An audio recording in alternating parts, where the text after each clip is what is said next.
Stop what you're doing. Seriously. I'm going to tell you the real story of how a small act of kindness cost me everything I had, only to pay me back with a fortune. This isn't one of those made-up stories. This is the day my life completely split in half. You need to hear this, because the question isn't, who was the rich man?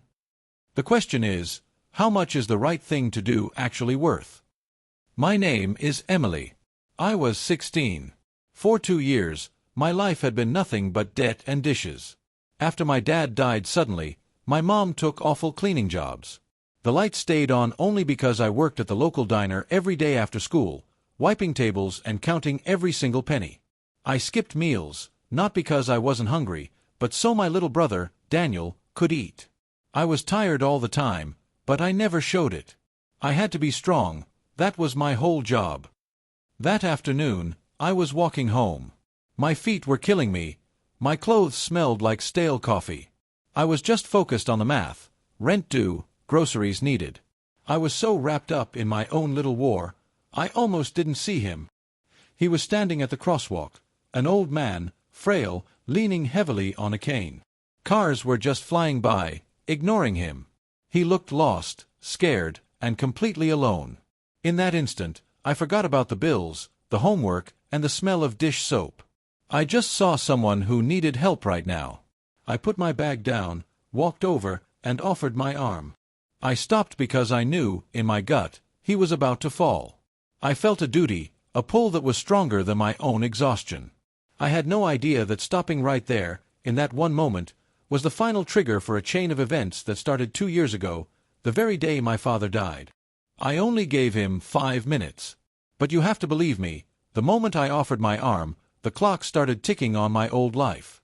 I didn't treat him like a charity case. I just treated him like someone who needed help. I matched my pace to his slow, careful steps, ignoring the cars. When we reached the curb, he stopped. "Not many folks would stop these days," he murmured.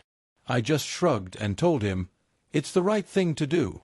I picked up my backpack and walked away, forgetting him instantly. I was focused on the bills. But Henry Whitmore, the old man, he wasn't finished. He stood there, leaning on his cane, watching me. He saw resilience and dignity, things his money couldn't buy.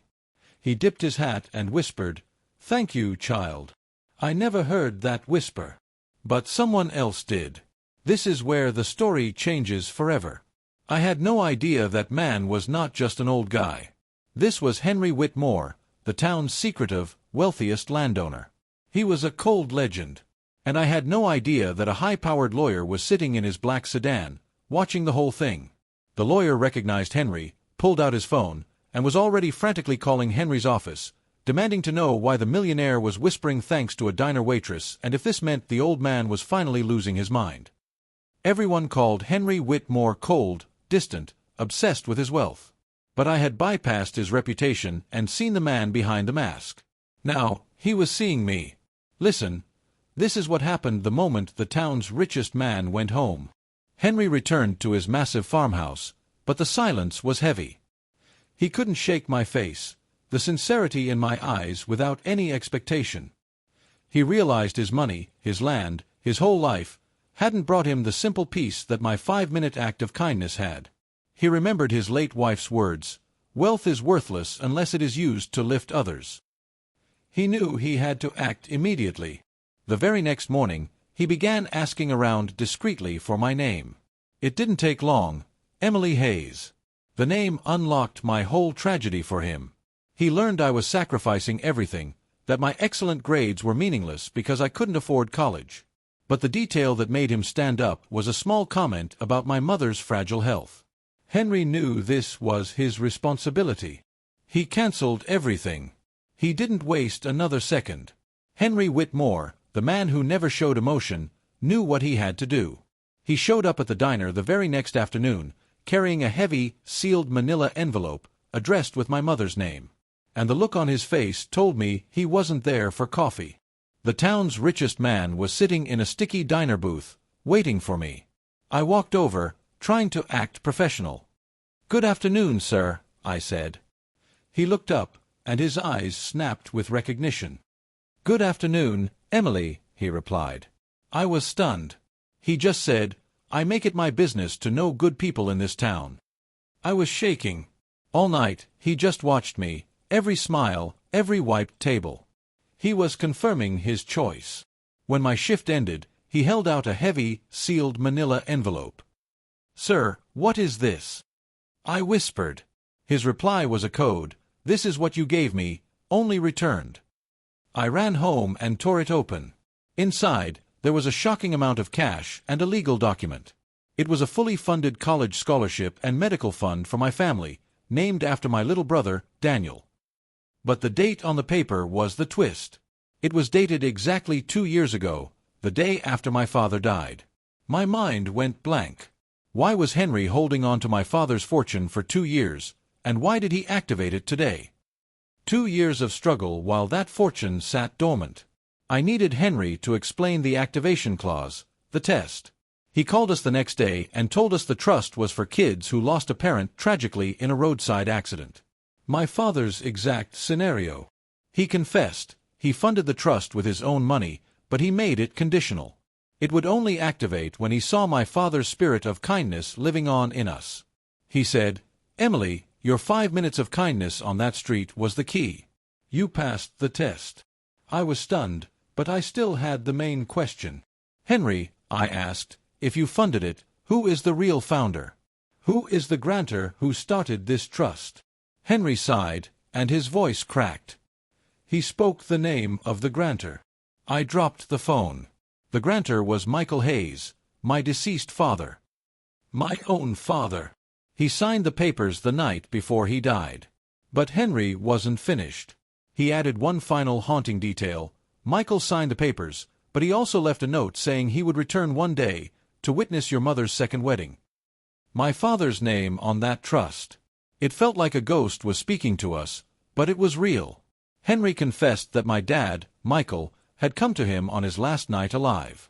My dad asked Henry to form the trust, a fund to help other unlucky kids like Daniel. My father signed the papers that night.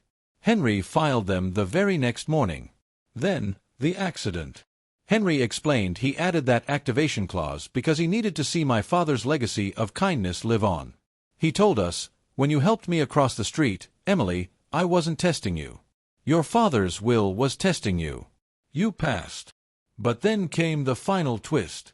Henry admitted Michael had scribbled a private note. He would return one day to find a guardian for us. Henry said, "He was talking about me. He meant he was going to take care of us." But here's the line Henry missed. Michael had a final instruction on that paperwork. It wasn't about Henry taking charge. It was about me becoming the CEO of the trust. Henry, marrying my mother? This wasn't charity. This was the legacy my father orchestrated from the grave. Over the next year, Henry became a true companion. They got married, a quiet celebration of hope and new beginnings. On the wedding day, Henry pulled me aside. He didn't give me a diamond. He gave me the original, yellowed trust paperwork signed by my father. I looked at the note my father had scribbled about watching the happiness, and I cried. But then I saw the faint, extra line Henry had missed. The line was clear: when Emily gives back, the trust is hers.